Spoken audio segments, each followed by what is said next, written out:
तेने माझी तेली तवाली अन मग मी तेथून पलाली अन पलता पलता धतलून पललीन दोईची धादल फुटली.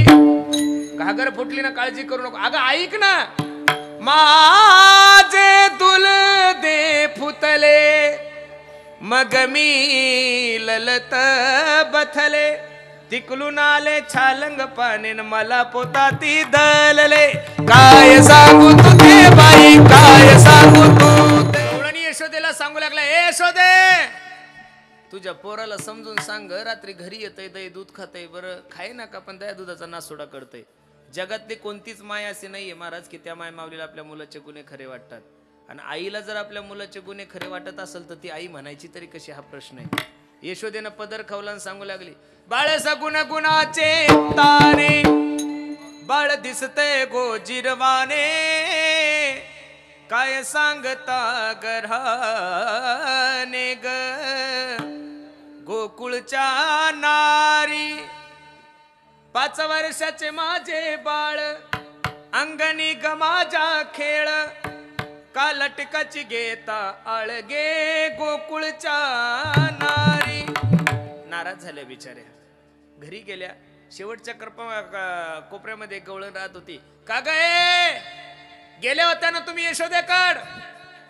अगं गेलो होतो ग म्हणी, पण आमच्याजवळ काही सबूत नव्हतं, तीच आम्हाला खवळली. त्यानं माझ्या घरी याव. त्याच्या हाताला पकडते घेऊन जाते. आणि देवाचा असा विषय होता, ज्या गोष्टीला देवाला चॅलेंज केला ती गोष्ट करायला देवाला खूप आनंद. गेला देव तिच्या घरी.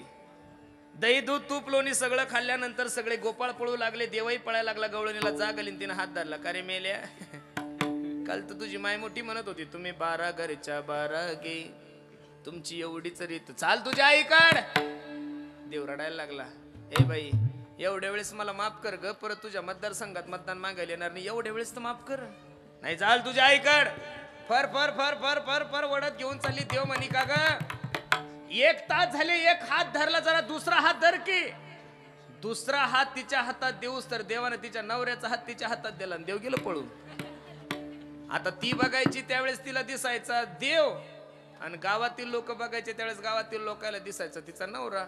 लोक म्हणे बाई का पागल झाली, नवराच वडत घेऊन चाली. पण हिला कृष्ण दिसत होता ना, थै थै थै थै करत. ए शोधे दार उघड. यशोदा मंथन करत होती, कृष्ण खेळत होता. आई मी येऊ का ग. चालणार आहे सोन्या. यशोदेनं कृष्णाला कडेवर घेतलं आणि दार उघडलं. हिने यशोदेच्या कडेवर कृष्णाला पाहिल्यावर विचार केला, बाई यशोदेच्या कडेवर जर कृष्ण आहे तर माझ्या हातात कोण आहे. खाली पाहिलं तिचंच कॅलेंडर मालक तुम्ही. अगं 1.5 तास झाला तुझ्या सोबत आहे का वेडे, तुला काही कळतं का नाही. अशा अनेक प्रकारच्या खोड्या आहे. नाथ बाबा सांगतात, दुसरी आली धावत म्हणे ग बाई काय केली मात, मुखासी मुख चुंबन देत गळ्यामध्ये हात घालीत, धरू जाता सापडे ना यशोदे बाळ तुझा काना कोटवर सोसू धिंगाणा. काही लोक म्हणतात महाराज असा कुठं देव असतो का, गवळणीच्या गळ्यात हात घालणारा आणि गवळणीच्या पप्प्या घेणारा कुठं देव असतो का. अशा नास्तिकांना माझा प्रश्न आहे, जगाच्या मालकाचं चरित्र थोडं ध्यान देऊन ऐका. भगवान श्रीकृष्णाने ज्यावेळेस खोड्या केल्या त्यावेळेस भगवान श्रीकृष्णाचं वय फक्त आणि फक्त 5 वर्षाचं होतं महाराज. किती वर्षाचं होतं. आणि 5 वर्षाचं वय असणारं विज्ञान सुद्धा सांगल आणि अध्यात्म सुद्धा सांगल, 5 वर्षाच्या लेकराच्या अंतकरणामध्ये काम हा विकार नसतो. कामावर विजय मिळवण्यासाठी देवानं चरित्र केलंय हो. कामी लोक त्याच्याकडे काम भावनेनं पाहतात, तो त्यांच्या नजरेचा दोष आहे महाराज. आणि तुम्हालाही लेकरू आहे मलाही लेकरू आहे. 5 वर्षाच्या लेकराच्या पप्या आपण घेतो का ते आपलं घेतो. सिंपल आहे ना. तुम्हाला लेकरू आहेच ना, लेकरू त्याला आपली दाढी टोचते ते असं करतं तरी आपण त्याला बळच आवडतो ना. लहान लेकराला अरे ते गुलाबाच्या फुलासारखं असतं, त्याला काहीच कळत नाही. उलट हा गवळणीचा आरोप आहे. आणि तसं जर नात्यानं पाहिलं तर जगाचा मालक तुमचा मायबाप आहे. पिताहमश जगतो माता धाता पितामहम. जगाचा मालक कोण आहे, तुमचा मायबाप आहे. आणि देवाने घेतल्या जरी असेल पप्प्या तर मायबाप पोरायच्या पप्प्याने घेणार तर का गावकरी घेतील का महाराज. असे भरपूर त्याच्यात भाव काढता येईल. अनेक खोड्या केल्या. ऐकू अजून ऐका. तिसरी आली धावोनी म्हणे ग बाई काय केली करणी, पतीची दाढी माझी वेणी दोहीसी, गाठ देवोनी गाठ बाई कोणा सुटेना. हे पूर्वीचं सांगतो बरं माया. पूर्वी महिला मंडळीच्या वेण्या कमराच्या खालपर्यंत राहायच्या. पूर्वी महिला केस कापत, पूर्वी माणसं दाढ्या वगैरे ठेवायचे, वजनदार असायचे. तो काळ जुना होता. आता तसं राहिलं? मी थोडा विचार केल्यानंतर मला कळालं, पूर्वी माय मावल्या केस का कापत नव्हत्या, कारण पूर्वीच्या काळात ब्युटी पार्लर याचा सोपा अर्थ काय आहे माहितीये का? बया भांड्या करायचं ठिकाण म्हणजे ब्युटी पार्लर. महाराज अवघड झालंय हो. आपण ज्या देशामध्ये वावरतोय, शास्त्र असं सांगतंय, सौभाग्यवती स्त्रीने कधीच केस कापू नये. सौभाग्यवती स्त्रीने कपाळाला काय लावावं? इथं बरेचशा काही मायमावल्या असतील बघा, ते बघा त्या आजी बघा तिकडे ते चष्म्यावाले. हा तुम्हीच आजी. ते बघा त्या आजीच्या कपाळाचं कुंकू बघा किती मोठं आहे. कुंकू जेवढं मोठं तेवढं म्हातारं गुटगुटीत. हा नेम आहे. जेवढं कुंकू मोठं तेवढं म्हातारं गुटगुटीत. या टिकल्यावाल्या याचं काहीच करणे. 45च्या पुढं कोणी जायच ना. म्हणून माझी विनंती आहे, पूर्वीचा काळ होता, अनेक प्रकारच्या खोड्या देवाने केलेल्या आहे. आवरी आवरी आपुला काना, नासियेला आमुच्या सुना.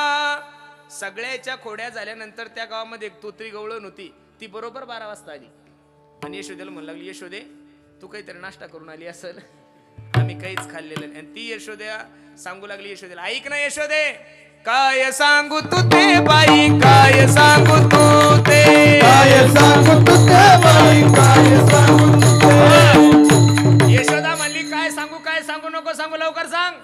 जात होते यमुना पानिया, अनवाते भेतला थावला, दोईवल तोपी मैल पुछाचिन खांद्यावली कामला. अगं मी नटून दिलंय माझं लेकरू. ते ऐक ना यशोदे, पुढं काय झालं? तेने माझी तेली तवाली, अन मग मी तेथून पलाली, अन पलता पलता धतलून पललीन दोईची धादल फुटली.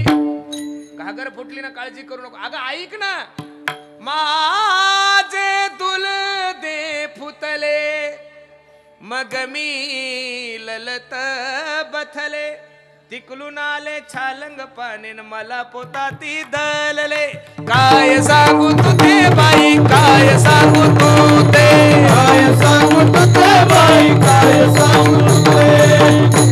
एवढं सगळं झाल्यानंतर यशोदेने विचार केला, काय करावं बाई, याला कसं करावं? एवढं सगळं असताना हे कोण असं वेडेवाणी करत असेल? यशोदेने गणपतीला नवस केला. कोणाला केला? गणपती बाप्पा, माझ्या पोरानं जर खोड्या नाही केल्या तर 2 क्विंटलाचे मोदक देते, ते बी प्युअर तुपाचे, गिरगाईचं तूप. देवाला वाटलं गणपतीचं वजन वाढवा म्हणून 1 मास देवे. खोडी नाही केली. प्रचिती आली यशोदेशी. सुंदर 2 क्विंटलाचे नैवेद्य तयार केले आणि काहीतरी विसरलं म्हणून आज जाताना यशोदा सांगते, कृष्णा इथं एखादी मांजर येईल, उष्ट करल मोदक. देव मनातल्या मनात म्हणतो, माय एवढा मोठा बोक्या असताना मांजर कशी येईल? यशोदा आत गेली. मग यानं म्हणाव ना, गणेशा गणपती तसलं काही नाही. गणप्या, आता यो सगळ्या जगाचा मालक आहे ना. डायरेक्ट बाया पाठीमाग, गणप्या. ते गणपती बापा तर थरथरच कापायला लागलं. देवा झालं काय सांग? हे मोदक तुझ्या बापाचे? तुमच्या. मग खा. सगळे गणपती सगळे भगवंताने खाऊन घेतले आणि भगवंत रडत बसले. यशोदा म्हणली, कृष्णा मोदक काय झाले? अगं आई, एक मोठाच्या मोठा ढेरीवाला बाबा उंदरावर बसून आला, त्यानं सगळे खाल्ले, मी एक मागितलं, त्यानं मला मारले, तो निघून गेला. खरं वाटलं, लेकरू होतं ना. लेकरू पिऊन जरी आलं तरी माय म्हणते, बाई मोह लेकरू तसं नाहीच, कारण माय आहे ना ती कोण आहे? माय आहे. तिचं अंतकरण तसं असतं. परत यशोदेनं मोदक तयार केले. गणपती बाप्पाला म्हणे, का रे गणपती कोणाचे? गणपती थोडस वजन आलं. हे बघ म्हणे, देवा पहिले तुम्ही खाल्ले, हे मला खाऊ द्या, नाही तर मग तुमच्या मागं मी कधी बी ईडी लावू शकतो बरं. माझी बी ओळखी चांगली आहे. त्यावेळेस गणपतीला भगवान श्रीकृष्ण म्हणे, ईडी लावण्यासाठी तू जिवंत तर राहायला पाहिजेत ना. मोदक तर खाल्ले, जसा गणपती धरला तसा गिळूनच घेतला. यशोदा म्हणे, बाई मोदक गायब झाले ठीक आहे, पण गणपतीच गायब आहे. यशोदा भगवंताला सांगू लागले, कृष्णा खरं सांग, देव कुठे? देव मनातल्या मनात हसू लागला. आईला म्हणू लागला, आई किती भोळी ग तू. अगं सगळ्यात मोठा देव मीच आहे ग माय. देवासीच पुसे देव काय झाला. अगं आई, सगळ्यात मोठा देवेन ज्यावेळेस हे कळलं यशोदेला त्यावेळेस यशोदेनं सांगितलं, गाई गोपाळ सवंगडी वना, गाई गोपाळ सवंगडी वना वना वना, गाई गोपाळ सवंगडी वना, ओ गाई गोपाळ सवंगडी वना, गाई गोपाळ सवंगडी वना. अनेक प्रकारच्या खोड्या भगवंतानी केल्या. विटू दांडू चेंडू लगोरी नाना परी, खेळ मांडियेला यमुनेच्या तीरी.